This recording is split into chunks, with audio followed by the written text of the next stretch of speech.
এই নাও divorce paper, জলদি এই ডিভোর্স পেপার সাইন করে দাও। কারণ আমি একটা মুহূর্ত তোমার সাথে থাকতে চাই না। কেন জানো? কারণ আমি জাস্ট ফেড আপ হয়ে গেছি তোমার সাথে থাকতে থাকতে। তোমার সব কিছুর ভরণ পোষণ আমাকেই বহন করতে হয়। কেন? কেন? আমি তোমার ওয়াইফ, ঠিক আছে? আমি তোমার হাজবেন্ড না যে তোমার সব কিছু ভরণ পোষণ আমি করব। তোমার যাবতীয় যা কিছু লাগে সব কিছু আমাকেই বহন করতে হয়।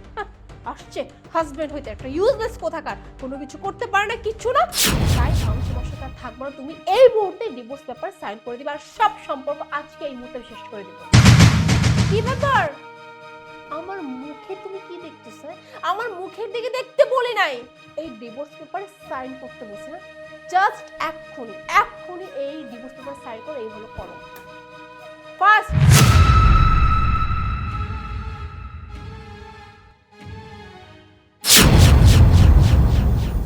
ফাইনালি তাহলে ডিভোর্সটা হয়ে গেল।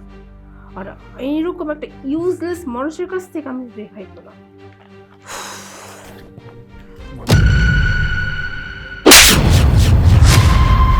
লিসেন, তোমার আমার ডিভোর্স হয়ে গেছে, সো নো ডিসকাশন। হ্যাঁ রাইট, আমার মতো মানুষের সাথে কিসের ডিসকাশন? আমি তো একটা বেকার। পৃথিবীটা চলে আসলে টাকার মাধ্যমে, টাকা দিয়ে। আমার মতো বেকার মানুষের সাথে তোমার কিসের কথা? হ্যাঁ, তুমি বেকার। এই কথা বলতে লজ্জা করতেছে না মুখে? কে বলেছে? কে বলেছে বেকার থাকতে? কি ইনকাম করতে পারো না? হ্যাঁ, ইনকাম করতে কি পারতে না? 2 টাকা রোজগার করতে কি পারতে না? বিয়ে করতে কি করতে? হ্যাঁ, আবার এখন নির্লজ্জার মতো বলতেছো আমি বেকার। আসছে বেকার হয়ে আবার ওয়াইফের সাথে থাকবে। আমি আসলে এতদিন ভুল ছিলাম। আমি ভেবেছিলাম যে মানুষকে মানুষ ভালোবাসলে তার সব কিছু সহ্য করে নিতে পারে, তার বেকারত্ব, তার যত সমস্যা। কিন্তু আমি এতদিন ভুল ছিলাম।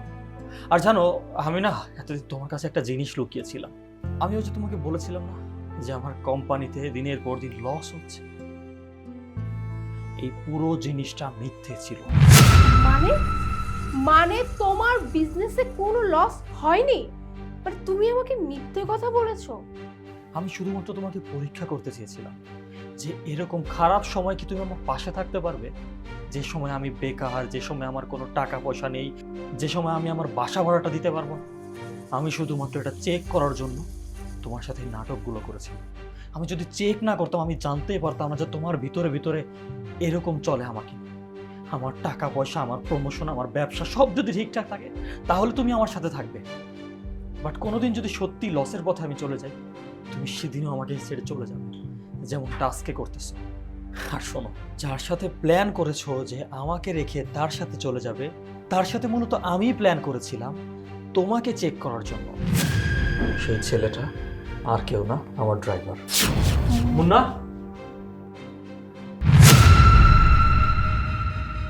হ্যাঁ ম্যাডাম, আমি স্যারের নতুন ড্রাইভার। আর আপনার সাথে আমি যেটা করেছি সেটা সম্পূর্ণ স্যারের কথা অনুযায়ী। স্যারই আমাকে বলেছিল এসব করতে। আর আমি আপনাকে যে ফ্ল্যাটটা দেখিয়েছিলাম, যে বাড়িটা দেখিয়েছিলাম, সব কিছু আসলে আমার না, স্যারেরই। আর যে গাড়িটা আপনি দেখেছিলেন, গাড়িটাও স্যারের। স্যার বলেছিল এরকম প্ল্যান করে দেখতে যে আপনি আসলে আগের মতো আছেন কিনা, নাকি পরিবর্তন হয়েছে।